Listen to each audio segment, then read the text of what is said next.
Ayan, maglalagay tayo ng park light. O, pwede rin kahit brake light. Ito siya, dito tutukan mo sa may ano. Sa hulihan. Sa kasayan ha. Yan, walang park light. May signal light.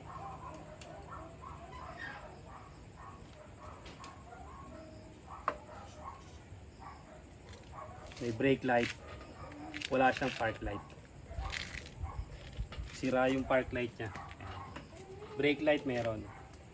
Ang pwede natin dyan gamitin kasayan, pwede eagle eye, pwede 12 eyes. Depende sa inyo kung ano gusto yung kung ano gusto yung gamitin na ilaw. Pwedeng eagle eye, pwedeng mga 12 eyes. Ito gagamitin natin 3 eyes lang kasi yung paglalagyan natin dito lang. Itong tutorial natin ay paano maglagay ng brake light at park light, pwede na rin ha. Dito natin siya ipupesto. Kasi meron naman siyang pandikit.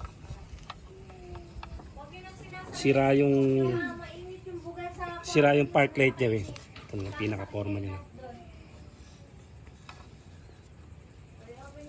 Meron naman pandikit to. Tanong kung didikit pa. Wala na yata na eh. Yun.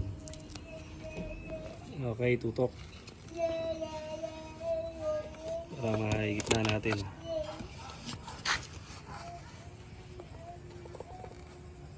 Sa dulo lang siya para tago.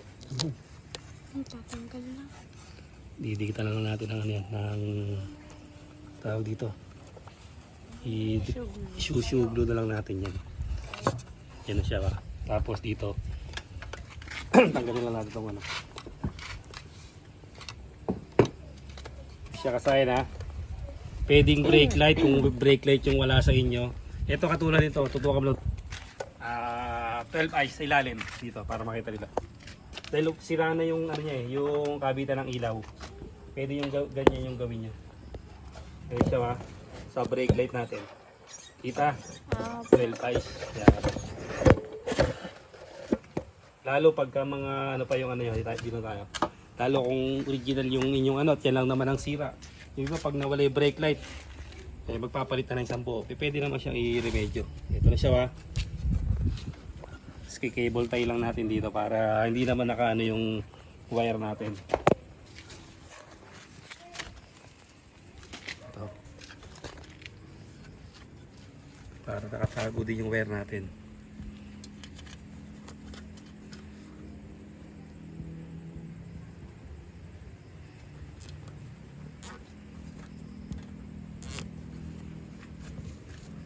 Pupunta tayo dito.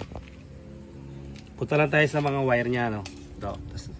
Dito, kung wala tayong test light, pwede rin naman, kaya lang pili-pili pa, no? Ito, pagka yung kulay green, yan yung kulay green natin. Ito, no? Solid green. Automatic, ano yan, ground. Pwede rin tayo sa body ground kumuha. Ito ay solid green. Pwede tayong dito tayo kumuha.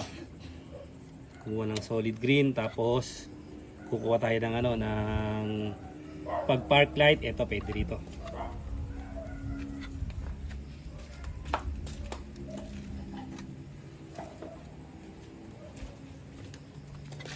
Ito yung positive ng ating ano, 3 eyes LED.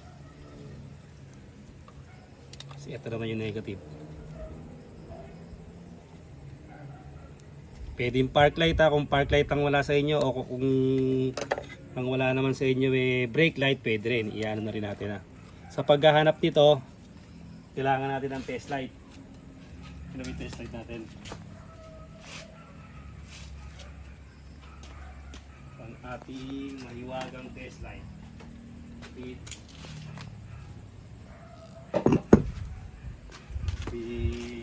voltmeter. Ito to. Talagay lang natin siya sa negative.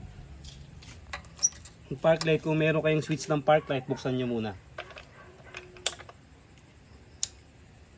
Kailangan nakabukas yung park light natin ha. Tapos tusukin nyo siya. Halimbawa hindi nyo alam yung kulay ano, susukin nyo siya.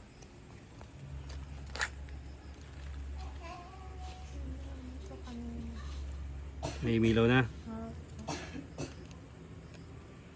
Ata sa gitna yun. Ito. Yan ha.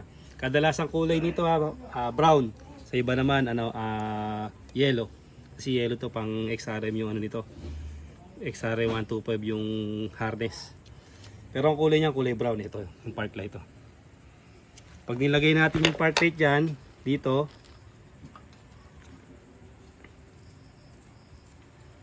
natin lalagay yung park light. Tapos yung negative, yung kulay green dito natin lalagay. Tingnan mo yung likod kung may brake light pa tayo. Ay, park light. Meron na. Meron na to. Atras ka, layo ka konti. Tayo natin. Buksan. Ayan, meron tayong park light. Patas. Paano naman kung brake light yun naman yung ilalagay natin? Ganito naman. Kung brake light naman, negative, automatic doon na yung negative. Ang kailangan lang natin hanapin ay yung brake light switch. Kung di naman nyo alam ang brake light switch kung paano hanapin, tutusukin nyo rin yan. Tusukin nyo yan ganyan. Napaka kami brake light. Hindi siya iilaw pag hindi nyo nahanap Pero pag nahanap nyo na yung, yung brake light, iilaw siya yan. Ayan na siya. Ibig sabihin yun yung brake light nya. Yung green na may lining na yellow. Yung green na may lining na yellow, doon naman natin lalagay yung isa.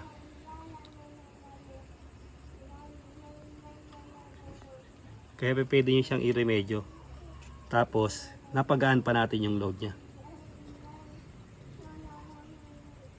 O, testing mo ngayon.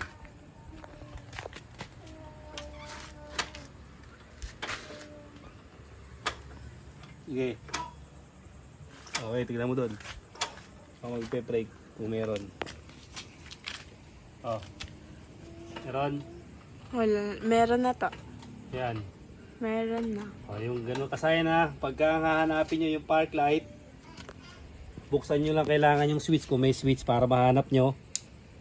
Tapos tutusukin nyo kung alin yung iilaw. Yan, kailangan nakabukas siya.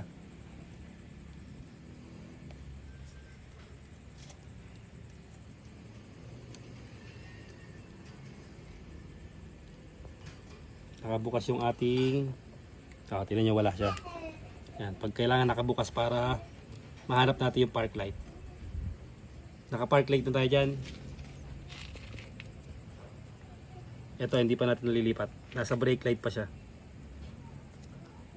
Yung park light lalagay natin pero pwede rin sa brake light. Depende. Pero yan kasi may naman siya. May brake light naman yung natin. Ito meron naman siya. Kaya ito ilalagay natin yung park light. Yung park light ay kulay brown. Simple lang kasayan yung paghanap kaya napaka-importante ng test light kasi mas mabilis. Kesa kung tapat-tapat pa ang gagawin nyo. Magtatapat-tapat pa kayo kung sakaling kasayan na wala kayong hulaan lang. Wala kayong test light. Yan, tutusukin nyo lang siya. Okay na siya. Ganun lang kasi na pagka brake light ang hanapin nyo, apakan nyo yung preno, tsaka nyo tusukin to. Doon ka sa preno 1. Dito, apakan mo. Pag brake light ang hanapin nyo, ganito lang kailangan umilaw siya. Brake light ay kulay, light green. Okay. Wala apak. Kaya pala hindi nakalagay sa negative. Kaya pala hindi siya Okay, apak. Yun.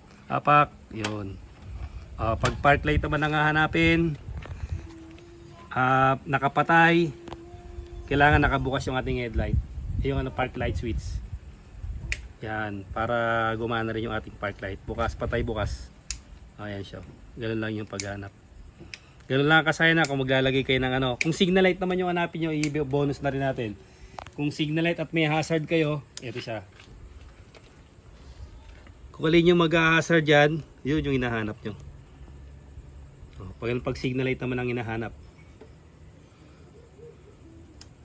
Ibobonus na rin natin yan. Pag signal light sa kaliwa, ayan siya. Magbiblink siya. Signal light sa kanan, ayan siya, magbiblink siya. Hanggang dito na lang mga kasayan. Salamat sa panonood.